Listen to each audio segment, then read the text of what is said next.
So welcome to Queer Women of Color Representation in the Media. If you guys were here, anybody here from last year? Awesome. It was a great conversation, and now we have a couple newbies too to add on to that conversation. So thank you for being a part of this. Let me introduce myself so you guys know who I am. My name is Ebone. I'm the owner and editor-in-chief of Tag Magazine. Thank you. Queer women's publication for all of us, telling our stories, our events, and our resources. So thank you for having me. So we're going to have some fun, because we're going to talk about some, serious things and all of that. So I want to have a little fun and introduce you to who I think are some amazing queer women of color. So you guys ready? All right, DJ. Oh, wow, okay. This is like real basement party, but okay. All right. Coming to the stage, Dr. Erika Ebone. Erika has been teaching interdisciplinary and gender studies in Las Vegas since August 2016. She has contributed to the Feminist Wire, Central Voices, Latinx Talk, and Sounding Out. Her literary responses to Pulse have been published in IDK Magazine and Crab Fab Magazine. She's currently reviewing submissions for a special issue of Sinister Wisdom, focusing on lesbians in the city. She's grateful for her students who've been giving her queer fandom homework since arriving to the Sin City. Again, please give it up for Dr. Erika Ebone. I just love this next woman, Chloe C. Chloe C is a Asian journalist, media critic, co-founder of thefeminismproject.com, and social justice warrior. While she spends her days as a digital editor for CAA Magazine in Canada, she's been published in a variety of publications, including Curve, Extra, S-Style, the Toronto Star, Travel Life, and soon-to-be Tag Magazine. She helped organize and lead the first Pink Dot 2 March, raising visibility for queer Asians, and the Spiegel Mom promotes better representation and diversity any opportunity she gets. Let's hear it for Chloe. Dr. Rebecca Hall is a scholar, activist, educator, and graduating from Berkeley Law in 1989, she represented low-income tenants and homeless families for 8 years before returning to get her PhD in history. She writes and publishes on the history of race, gender, law, and resistance, as well as articles on climate justice and intersectional feminist theory. Rebecca has been an activist her entire life, fighting for women's and LGBT rights, and against nuclear weapons and power, poverty, apartheid, and U.S. militarism. Give it up for Dr. Rebecca Hall. So many good people. Holly James. Holly has a master's in Indian law and will be attending law school on academic scholarship this fall to further study Indian law, environmental law, and intellectual property law. She's currently assisting a coalition to change Columbus Day, you better do this, to Indigenous Peoples Day in Anaheim, California. She is Lumbee and enjoys indigenous film and media outlets, including Longhouse Media, FNX, and APTN. She also supports decolonization of film and media worldwide. That's Holly James. And last, but certainly not least, I have LaShawn McGhee. LaShawn is a graduate of the American Film Institute and co-founder and CPO of Reverie, Inc., global queer streaming network and digital distribution service. I am saying Reverie right? It's dedicated to showcasing queer stories that truly represent our unique voice in the world.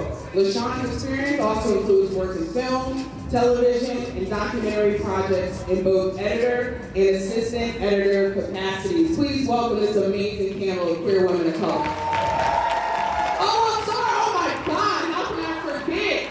Oh my goodness. I'm gonna let her introduce herself. We learned earlier this week that we have an amazing special guest that you all just might know from Brooklyn Nine-Nine. Her name is Beatriz, and I'm so sorry I didn't see you there.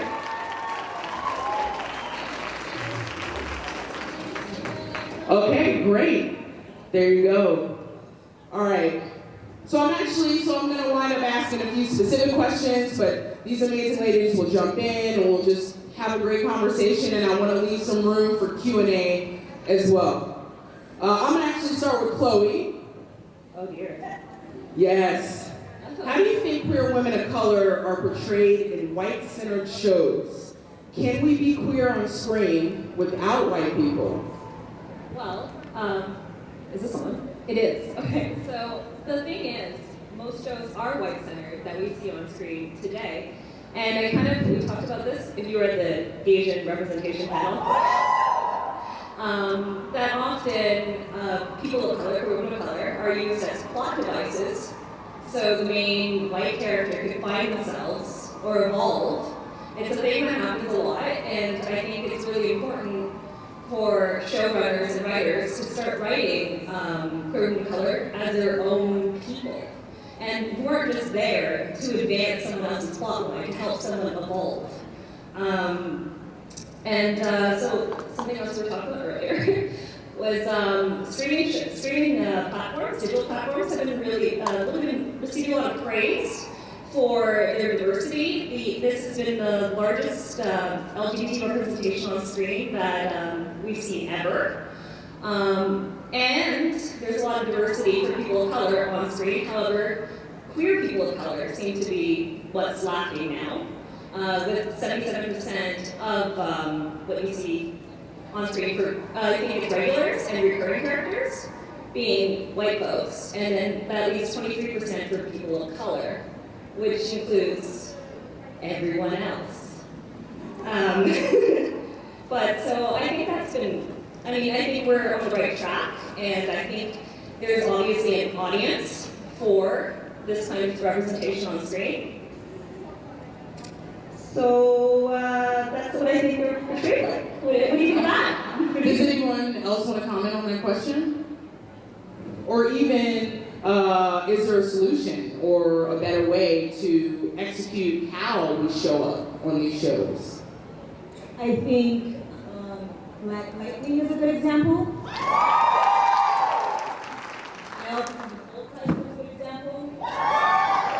I bring up the bold type reluctantly, however, because part of the problem is, in terms of the representation of queer women of color, they tend to be light-skinned and not dark-skinned. And I'm that dark either. And so even as we see across the board more Black women on the screen, they tend to be lighter skinned.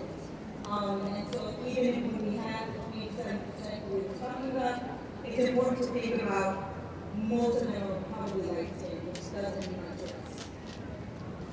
I just wanted to add something to that. A couple of things that I noticed. One is that if there's a relationship between queer people on any given show, it's almost always interracial. Almost always. You don't usually see a queer Black couple or a queer Asian couple or queer. It's always one of the partners is white. When there is a queer storyline of any kind in these types of shows that we're talking about, that representation is almost always one of the partners is white. And the main protagonist is in that interracial couple. It shifts towards the white person. Yes. But that's kind of like what I was mentioning with the tool device. You see the lead or the supporting white character with the queer woman of color to help understand themselves better, right? Anyone else? Not always, but generally, yes. Right? Like, there are exceptions to the rule. Like, on Brooklyn Nine-Nine, the main character that is gay, identified as gay, is Captain Holt, Black character, lead of the show, number 2 on the call sheet. That is an interracial couple. His husband is white, but that character is very seldom seen as like the center of the storyline, unless the storyline is built around the two of them. But I would agree that like it is very frustrating to, for example, go in on auditions and read for a girlfriend, knowing that the main character whose girlfriend you are going in for is a white character, or being told that when they cast the other girl as a Latina so they can't go with you, which is like, that doesn't make sense to me at all. The problem is the people that are making those decisions are not us. right? It's still a business format, and the people that have been in charge of that business for a very long time, from the time that it was developed to now, have been usually white cis men. So really the solution is to get more people that look all sorts of different ways and identify in all sorts of different ways into the rooms where they're making it happen. That is perfect, because the question that I had for you, and you kind of answered it a little bit, is have you had any challenges when auditioning as a woman of color, or any other challenges? I mean, that would be the main one, you know, like that is so, it's so limiting to me to think that, you know, that you can never, how dare somebody make the decision for me that I'll never be witness to a queer love story that's two Latino women, you know, like that, and then they do exist, but they're being made in indie film usually. They exist, you know, in Instagram as like personal movements that are political at the same time, but it is frustrating, and like that's why, and I said this in the other panel that I was in earlier, it's so important right now for people that are young, that are consuming this media, to think of themselves as creators too, because it really is the people that are sitting in these rooms during this conference that are going to be creating media in the next 5, 10, 15, 25, 50 years. And so that media will reflect the stories that you want to tell and the stories that you want to consume. So it's really important to monitor your consumption. Like, what am I buying into? What stories am I giving money to that like don't really reflect my life and who I am? Yeah, a couple of years ago I went on what I call a het strike, where I just wasn't going to watch anything unless they were queer characters, especially preferably women. I did still, I would just watch shows with black straight women. So I did like listen to Pseudo Queens or whatever, but it's quite heterosexual as well. So it was amazing, and I discovered so much content out there that I had no idea existed. Yeah, so I think, you know, we need to find it and represent it, and I think the thing about the writers' room is so crucial. Yeah. What a great idea. A head start. I might try it for a week. I like trash TV, like Real Housewives of anything. I thought I'd be staring at the wall, you know, but it went on for like 4 months. It was good. That's awesome, and this is perfect because I had a question for you. How does intersectionality play a role as far as queer women of color in media? Okay, I think this is an important question, because intersectionality is a word that's being used a lot lately, which is wonderful. It's really great. And I think a lot of times people use it in terms of like as identity, as a way to talk about identity and complex identities, which is great because we need to have those conversations. But intersectionality, like, is historically, is a way to, is a lens for us to view the world that we live in, that we make, that we're subjected to, you know. And so, in that way, you know, me being a black lesbian mom, you know, I'm not more intersectional than like a white lesbian mom or a white straight woman. Like, all of these positionalities you can find in relation to each other. And it's in the relationship to each other that we can see that we're forced into these boxes and categories that are horrible for everybody. You know, you see it's very pronounced, like in the history of slavery, you know, where white women are this, and because black women are this, or black women are like the constitutive outside of what white women is. And I think it's a way for us to work together to see that we're all invested in changing these contexts. Anyone else want to comment on that? I think the thing that I want to add, thinking about the show Vida, which is going to be in Stars May 7th, primarily Latina cast. We've got this thick, butch dyke. Woo! You know, like, I love my fans. And that part of this question of intersectionality and no one being more intersectional than the other also needs to bear in mind that we're, like, our race informs our sexuality, informs our citizenship, informs our jobs, but as they inform each other, we may have more or less power because of it. Right? Yeah. Like, when Ebone asked me how to introduce me, I was like, you can call me Erika, but the reason I have introduced myself as Dr. Rod is because there aren't many queer women of color in the academy. Right. Yeah, it's interesting. When I was a visiting professor at Berkeley, and I was teaching African American legal history. I had a bunch of African American students, and I'm just like allergic to hierarchy because I was raised that way. And so I would just tell my students, like, just call me Rebecca. And the African American students would be like, sure, anything you say, Dr. Hall. Like, they would not give it up. They wouldn't give it up. It didn't belong to me, it was theirs. LaShawn, I saw you doing this. Did you want to add anything? Yeah, I mean, like, for me, that's one of the reasons why it was so important to co-found Reverend. I mean, it's birthed out of, like, my passion for it is birthed out of the fact that you really don't necessarily see yourself represented. And to note that there's a butch character on anything. Like, I mean, as a queer woman who's masculine center, like, I don't see myself until, like, this time period of life.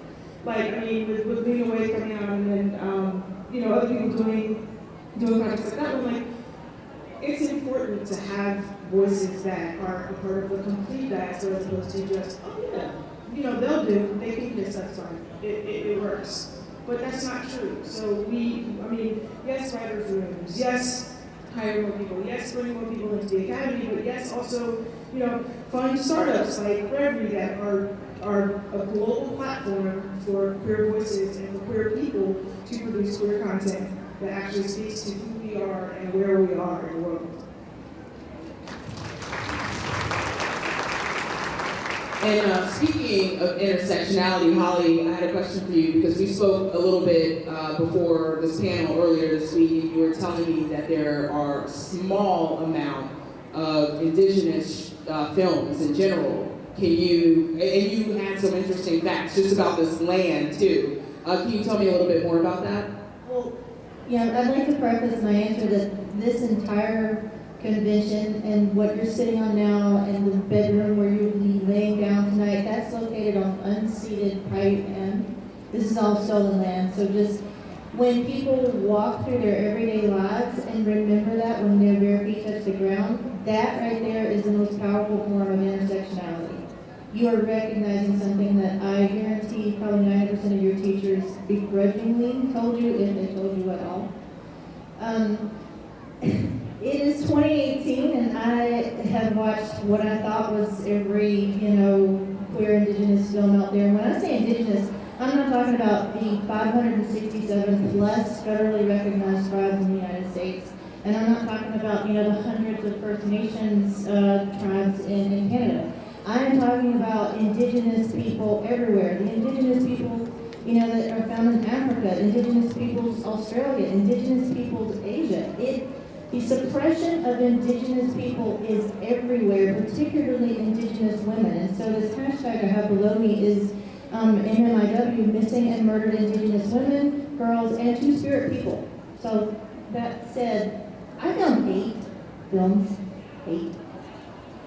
And I searched the world. So I tried to do like Canadian film. I tried to do, and obviously I'm no professional researcher, although by the end of 3 years of law school, hopefully I will be, but,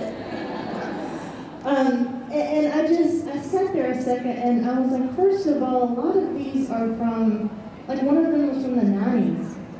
And what really affected, what got me last year is I asked how many, if anybody in the room had seen Drunk Town's Finest. Nobody put their hand up.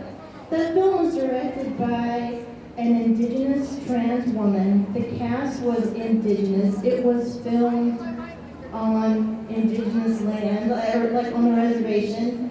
Nobody died, always a plus, And not only did nobody die, but it was culturally relevant. It wasn't told from a white, colonized, European-centric settler fuckery point of view.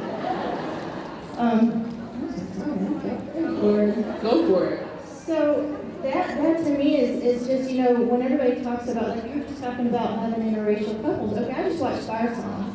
Fantastic film out of Canada, filmed on location, like an actual reservation there, and it had 2 people, same tribe, it was 2 male characters in this case, but there was no white protagonist. There wasn't, in fact, there were no white people, I don't think, in the film at all. And I speak as a light-skinned person, and I 1000% recognize my light skin privilege speaking.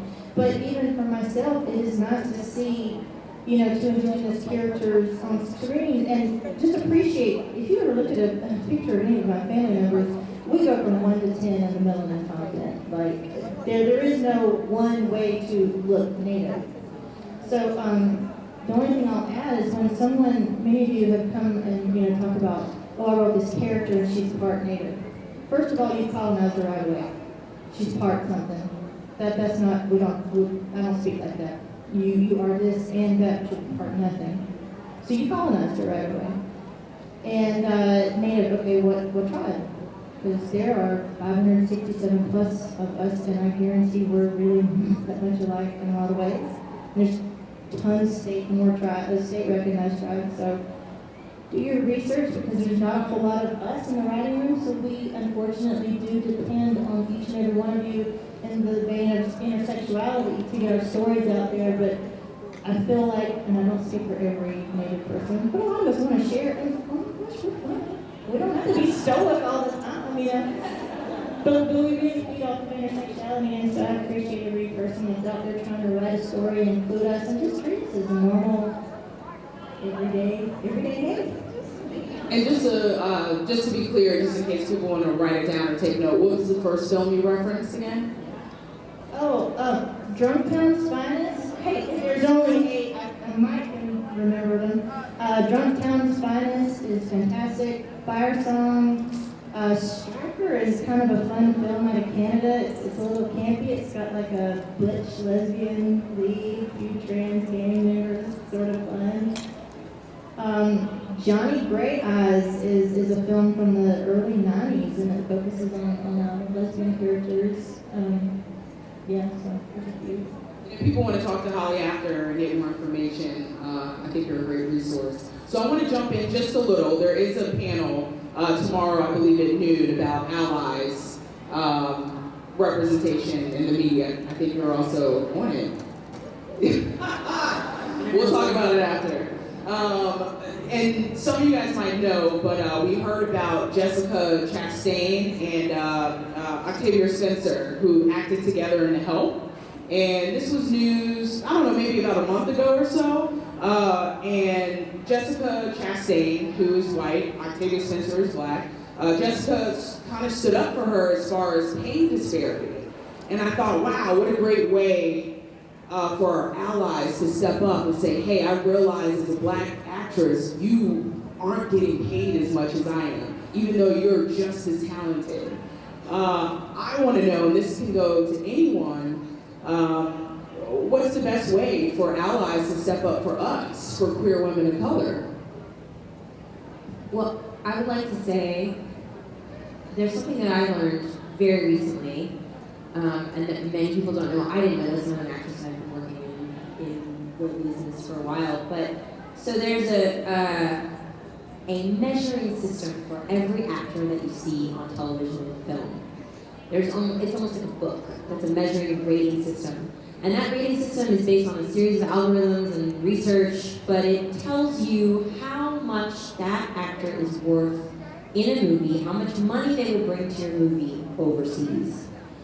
And it doesn't matter if you've won a Tony Award, an Emmy Award, a Golden Globe. If your number on that list is 0, they can give a shit about you. Sadly, those overseas numbers are reflective of what people in Russia, China, and India want to see. And sadly, again, a lot of those films that get released overseas that do really, really well, traditionally, up till really now, have been white people as the leads. So you're working on a system where Jessica's number is this, and we see that Jessica's value to the studio is this. Octavia's number is way down here, which is fucking bizarre, crazy. Meanwhile, the television that you watch, those actors don't really measure into this system at all. So my rating on that system is probably around 0, because I haven't really done very much film. It's bananas. And this is how film and television, mostly film that's like has a wide release, is being cast.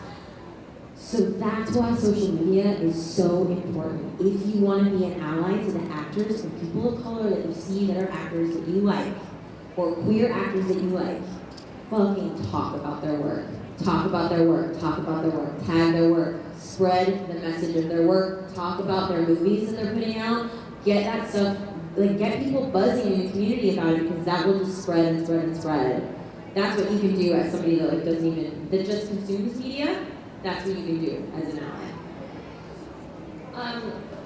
In terms of allies in the media, in like the media journalism sphere, I think it's also about having access and entry points to let mastheads know that you care about what's being covered.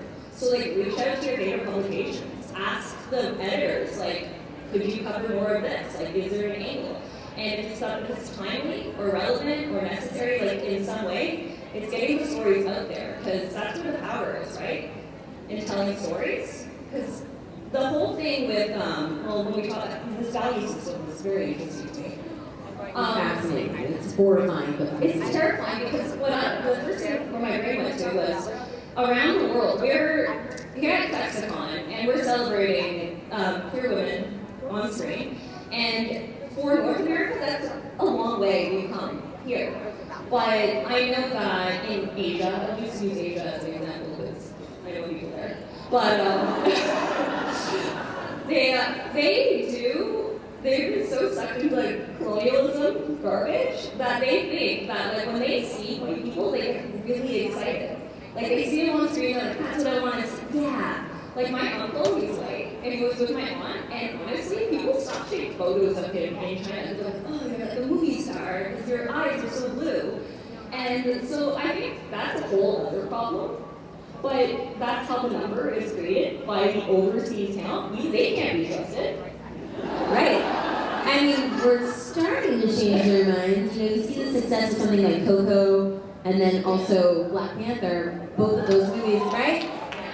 And globally, those movies did incredibly well, but I think, again, it's being led by the U.S., like by what the U.S. wants to see, then everyone else is like, oh shit, we should jump on that bandwagon too. Black people, yay! You know, it's right here. Yeah, that's how it works, right? So it's accessibility and entry point. So with films like that coming out, with a storyline they can kind of relate to, they're like, yeah, that's cool. We like that. And so, like, I guess that's how you can up the numbers in terms of. We hope, right? Like that's the goal of the game. Yeah. The long and game. with social, except in China because it's banned. And also bear in mind what representation looks like. As a Latina with a Filipino or Arab last name, depending on where you're from, I know, we can talk about it later. About being Puerto Rican in a minute. Right? Okay, good. Anyway, it's also about like, so after Hollywood's so white, there are more black films, Latinos like, well, there are not enough Latinos. We pay hot $5 tickets, and I was like, yes. But we hire Mexicans from Mexico, of course, escaping the corrupt government. We rarely hire those of us who work here because we don't think about why we don't like to speak Spanish, why we don't know our cultural context, and yet we have to expect Spaniards to be Latinos. And we don't think about what that means to Latinas writing here, producing here, acting here. Or stop walking our story paper as well. Thank you. Didn't even watch it. Because me either.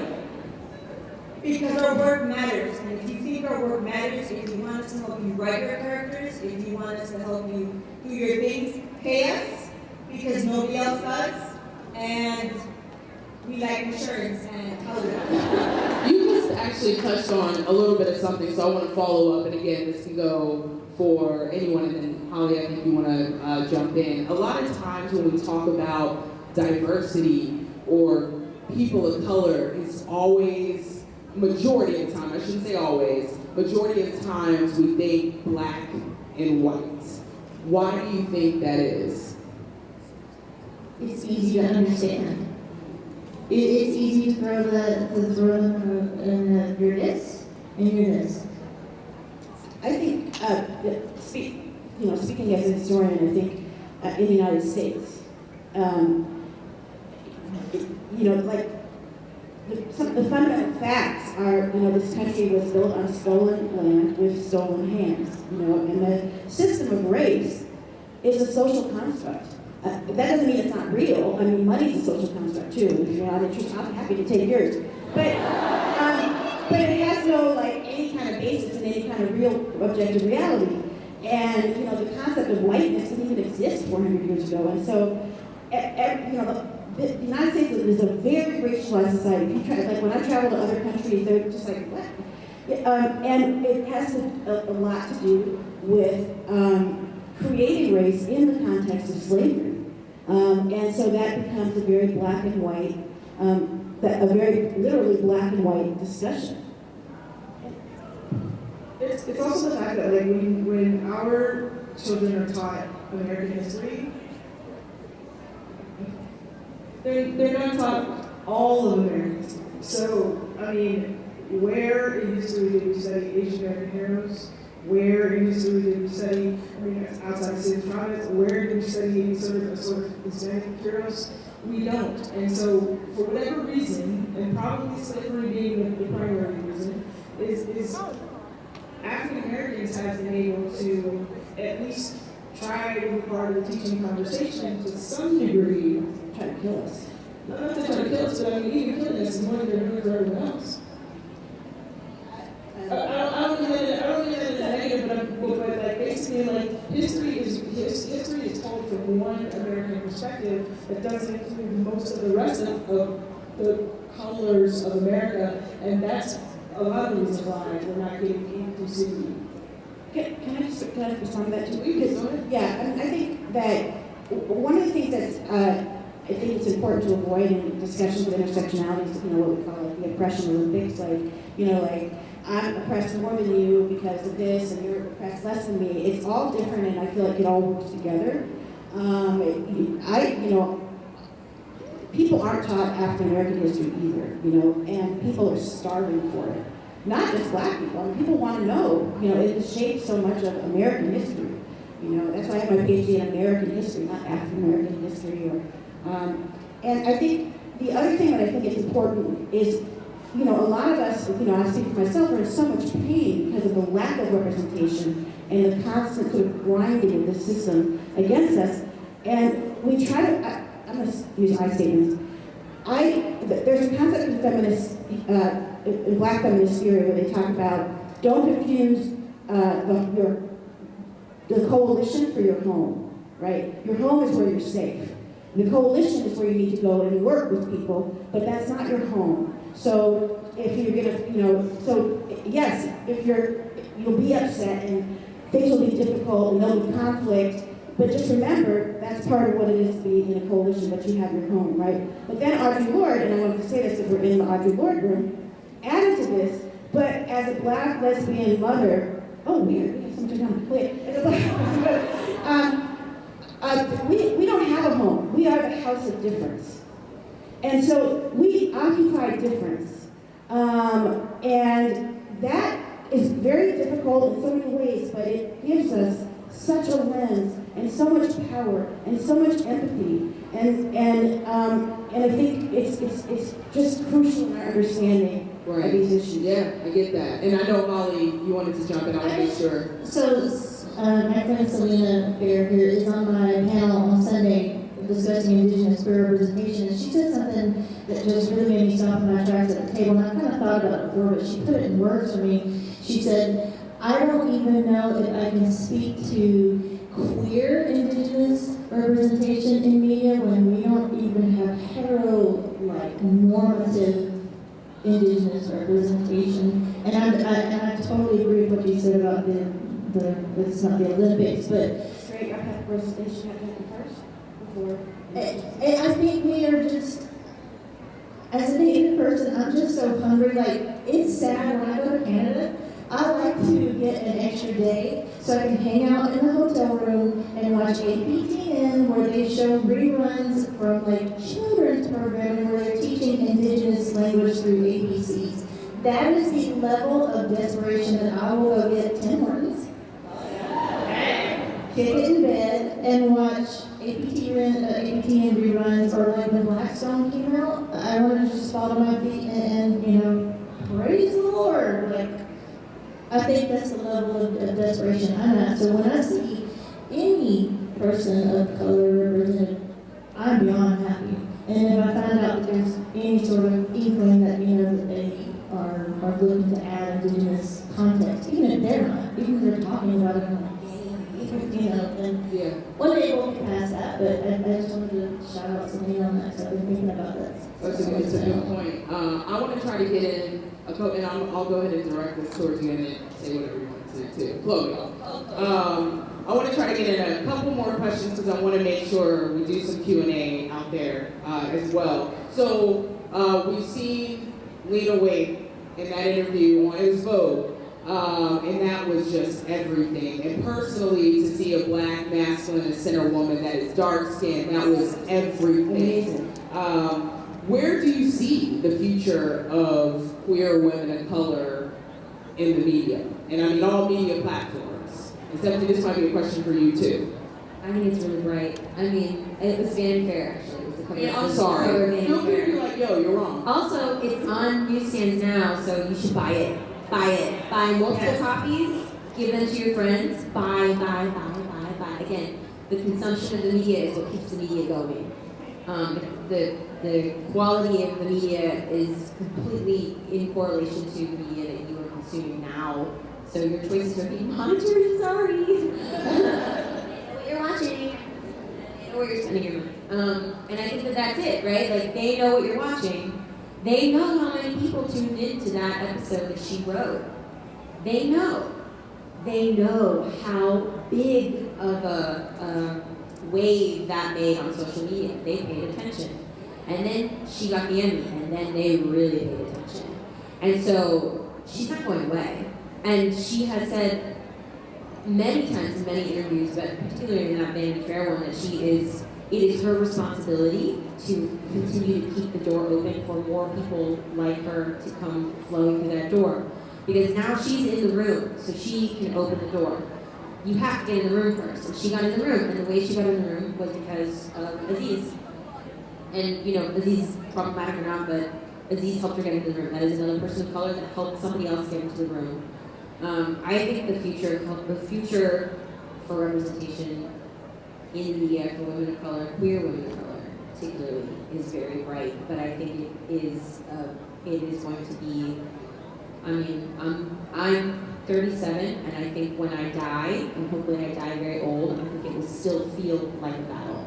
But I don't think it will feel as, you know, I used to watch Sesame Street until I was in high school because there were Latino people on Sesame Street. That was the only show. Yay! Yeah. I think it's bright. I think the future is bright, but it's a battle.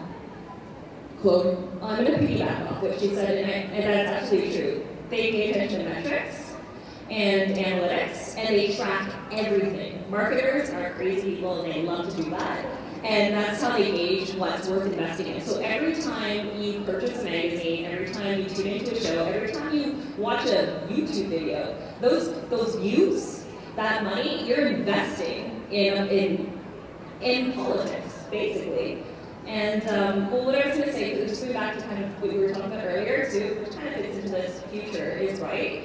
The one thing I'd like to see change is eventually, when I was going through reports of queer women of color representation, and then I was like, that's really hard, so I'm just going to look at people of color representation.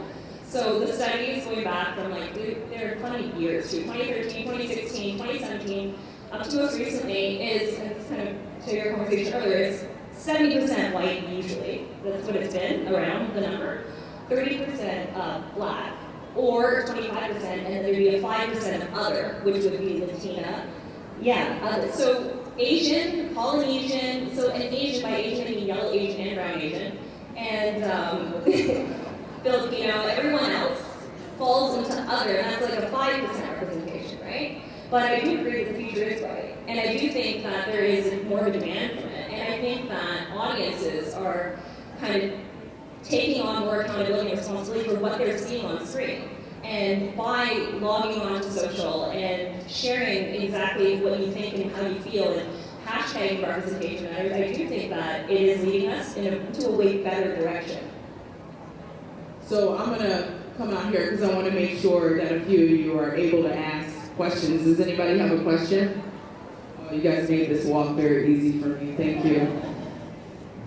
It's not more so as a question, but more clarification. You were talking about how the killers Are you referring to like what they did to Martin Luther King Jr.? No, a lot of people are not aware that the United States government actually assassinated.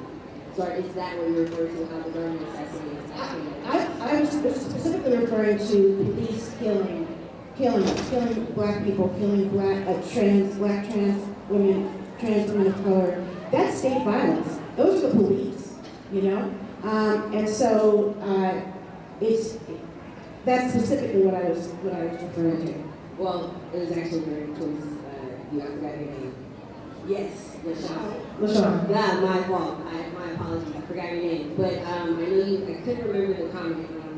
I'm sorry. I was active in the military and I got hit in my head, so my memory was kind of spotty. But you said something, and then I heard a lot of people go, ooh, like, you kind of made a, yes, you said at least they're killing us. That's what my question is coming from. Are you referring to how, like, that's what they do? We do have powerful activists such as Dr. Martin Luther King, how they do kill us, like, because those people are considered threats. Is that what you were going for? It's saying that, like, in a kind of, morbidous or not necessarily positive kind of way, that the majority thought enough to even kill us. So I'm not saying that I want other peoples of color to be killed. That's good. Right? Exactly. They can't, if they're killing us, they can't even see anything else outside of the black spectrum to even comment on that. And so yeah, like I'm not saying that like, I'm celebrating, but it's like, okay, we have to add everyone to this conversation. Like the hijacking of the word patriot. I mean, thank you for your service. I'm also prior Army. I have a hard time hearing, I have a hard time saying, like, listen, I'm a patriot. Or am I? Based on the current definition of what a patriot is. So it's like, if the rules are written in such a way that literally the rest of the diaspora isn't even involved. Thank you for your question. Anyone else? I'm trying to get to everybody. Hi, my question is going straight to Stephanie. You have no idea how good it is to see how Latin sex worker here in this panel. Yes? Your t-shirt says rooting for everybody Latino, so you are rooting for me. Because I'm from Colombia, I make a huge trip for the second round this year, as you will see here in ClexaCon.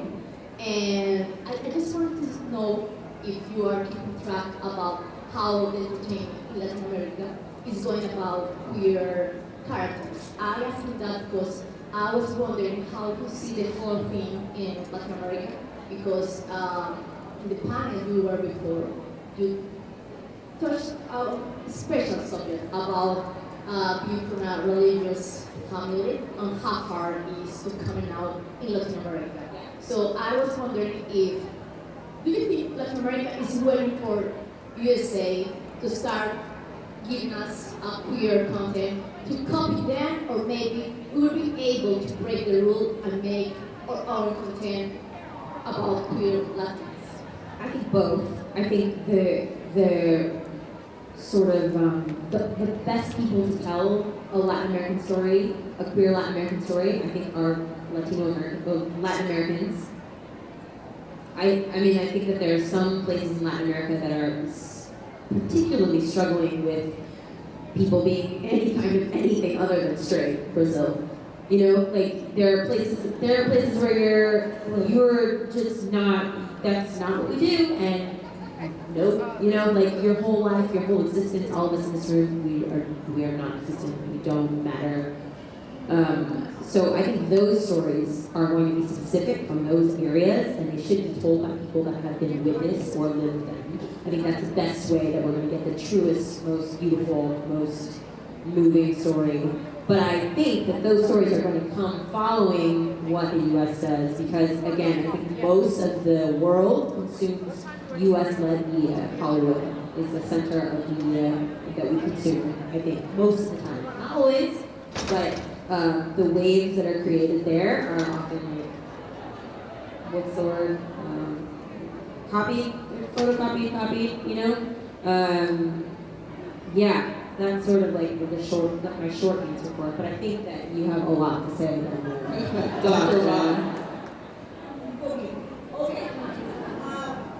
There was a beautiful moment when this Latina pop singer came out on BBC, and I sat down with my grandmother to watch the movie. And for those of y'all who are Catholic, know what that means. My grandmother sits down with me to give it to me on story. They say that this is happening 2 years before Hurricane Maria, to echo your point. They don't give a fuck about Puerto Ricans because they're killing us. So when you think about solidarity, when you look at the countries in our region you want to visit, think about how they treat us, how they feed us. Because the thing is, and this is why is because that's part of the solidarity. Look at where you spend your money. So they'll love your money, but they don't love the queers there. Going to your point, I'm just telling you the stories. And I also bring up Connie Garcia, who's the singer who's queer and likes it, that's okay.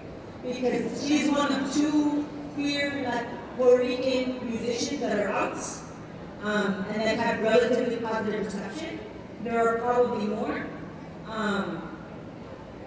So I guess to your point is what are the stories you're looking for, and how do we support them in that way and make it easier for them to be out? Yeah, 1,000 and counting dead in Puerto Rico. I mean, it's like Hurricane Katrina on steroids. And that's what I said, you know, it's so infuriating. It's been giving me nightmares. I can't even sleep. I'm so infuriated about the situation. It's crazy. I'm gonna try to go back and come up from. Oh man, you guys are killing me here. You're gonna give us a little time to wrap the current projects. I got you, my friend. Okay. I got you. Like, don't do my All job. right. And I'm gonna encourage everyone. Is it safe to say maybe a few of you have a little bit of time after this to talk to people? Okay, because I'm sorry, we're not gonna get to everybody, but I'm gonna try. So my question is more so directed to Stephanie. As far as, okay, so I might have watched like a lot of your interviews that you've done before. And as far as my understanding, as soon as you found out who was playing Amy Santiago, you were pretty sure you weren't going to get that role.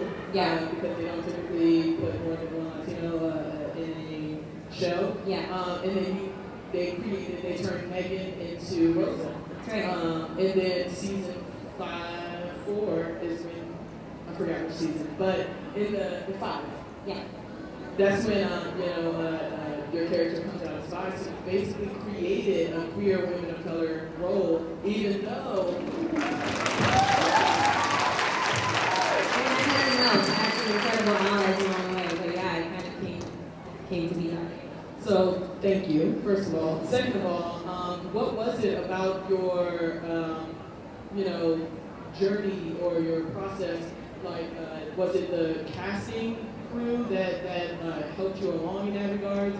Was it your own determination? You called them back and was like, hey, give me this role. What was it that? Well, they don't give you a phone number, no. So originally I went in, so for those of you who haven't seen Brooklyn Nine-Nine, there are 2 Latinas in the main cast, regulars on the series. One is named Amy Santiago, played by the brilliant Melissa Romero, and the other one is Rose Diaz, played by me. When I originally auditioned for that show, for the pilot, I auditioned for Amy Santiago because she was delineated in the script as a Puerto Rican. So I went in, I'm not Puerto Rican, but I went in and read for it. And the casting director is a woman named Allison Jones, who, if you don't know who she is, look her up, she's amazing. She's cast quite a few amazing, incredible projects. She cast Parks and Recreation. She said, I don't think you're right for this role, but I want to see for this other role. It's a white girl, she's supposed to have red hair, but I don't know. Let's see, let's try it. And it fit like a glove. And it really is to the credit of our creator, Dan Gore, and our other creator, Mike Schur, 2 cis white men, that they looked at me in those reads and said, well, we should thought of this. Why didn't you think of this? Let's change your name. What do you want to change it to? Rosa sounds good. Rosa Diaz, let's do that. And then again, Dan Gore, along the growth of the series, has been really, he has a couple times, as a side note, a lot of times in television, the television that you're watching is mostly directed by men in all of the seasons of Game of Thrones, not one female director. On our show, sad, tragic. Queen Sugar's had all female directors. On our show, it's like maybe 4 a season because there are not very many women that are directing comedies. We've had a couple come in, and the crew has been kind of a little bit harder on them because they feel untested. And Dan Gore came to me once after one of them had directed a show and was like, "How was it? Was she okay?" And I was like, "She was absolutely brilliant. I think the crew gives her a harder time because they're not sure. She's young and she's a woman." And he was like, "Great, that's what I thought. Okay, she's getting hired again next season." So he is the reason that there is a queer person of color on our show. He really is the reason because he listens and he's a champion of all kinds of people, and we're hella lucky that he's a creator of a series. So I just got the "you have like a minute" sign at this point, so I'm going to be very quick and go down the line and just ask you, what is the best thing about being a woman of color in media or the entertainment industry? What I'm going to ask is either give me one word or just give me a quick sentence. What's the best thing? I want to end this on a positive note. Yeah, we can start with you, Dr. Bach. That the innovative interview is Black Queer Love, and I just Awesome, say that. awesome. Chloe. It's experiencing the growth. I think that school when you start off somewhere and you can actually experience the growth of it. Being able to tell our own stories. A perpetual dream of hope, hoping for something. Giving opportunities for people to be from a community and actually tell the story of that community. The fans. And very, very quickly, because I believe in this, and we talked about supporting on social media. Very quick, 30 seconds, if each of you can just let people know how they can follow you, or very quick, maybe a project you're working on. But I believe in support in different ways, because it doesn't always have to be money. Also, I'll go ahead and start with you, Stephanie, if you don't mind. Find me at I am Steph Beats, STEPHBEATZ. LaShawn? My Twitter is at LaShawn, and our Twitter for the company is at RedTV. I'm not worth following. Please follow Do the not hashtag. say that. No, I am a small person. Please follow the hashtag NMIW, NMIWG, NMIWGTS. Please, I am nothing. That's what matters. You can follow me on Twitter at Wake Revolt. I'm writing a graphic novel based on my academic work called Wake, the Hidden History of Women-Led Slave Revolts. It talks about that history and talks about me as a Black lesbian scholar researching this. So at Wake Revolt or on Instagram, Wake Comic Book. Thank you. Chloe? Well, actually, last year you folks encouraged me to get more active on social, so I'm K Chloe C, so KCHLATSE, Twitter, Instagram, whatever, and feminismproject.com. Dr. Bach? Prof_Iabad. Sinister Wisdom is a 42-year-old lesbian literary magazine. They are also finding on Twitter, Sinister_Wisdom. They have a bunch of calls out. Please submit, because if we don't have your voice, we don't have a voice. But do support my group, 409, the Abstract. So thank you so much, everyone, for joining us. We also have a lot of allies in this room, so we want to thank you and we want to encourage you to continue to support. And I believe these beautiful people will be up here. For all the people that had questions, please come up.